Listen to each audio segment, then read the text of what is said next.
Guys आज त हामी यता पाक्योङपट्टि आएको छ घुम्नु। हामी आज रोडमा हिँड्नु हुँदैछ। यता मेरो मम्मी हुनुहुन्छ यही बस्नुहुन्छ तपाईहरु। मेरो मम्मी र म मात्रै घुम्नु गएको। पापा काम गर्नु हुँदैछ ल। आछु चिसो छ यस्तो छ हैछ बाटो त गाडीहरु आइरहेछ यताबाट। हामी आधी बाटोसम्म पुग्यो पाक्योङको एयरपोर्ट जाने बाटोमा। हामी अहिले हिँडिरहेछ। यतापट्टि मेरो मम्मीले रम्पम बोकिरहेको हुन्छ।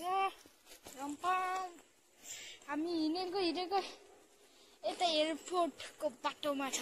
एयरपोर्ट अगाडि देख्दैछ। म एयरपोर्ट पुगिसकेर तपाईहरुसँग बोल्छु ल।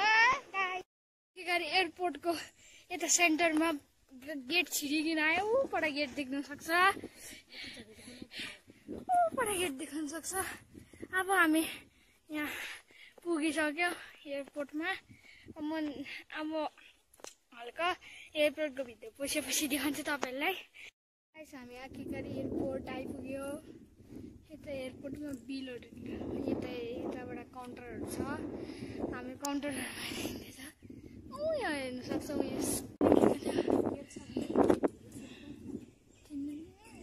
थाहा भएन जस्तो लाग्यो मम्मी। बाटो हेर्न सक्छ यस्तो छ आउनेहरुलाई।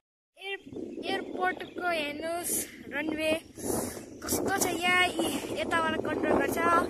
हजुर हेर्नुहुन्छ कस्तो छ चिसो आइरहेछ। अन्त यहाँ हेर्नुस् पानी पर्नु आँटेको जस्तै छ। आज त पर यहाँ चेकिङ हुन्छ देखाएको थिएँ तपाईहरुलाई। हेर्नुस् यस्तो बाटोहरु छ। जराहरु गडाको खराको छ। यस्तो छ सिक्किमको एयरपोर्ट चाहिँ पाक्योङमा।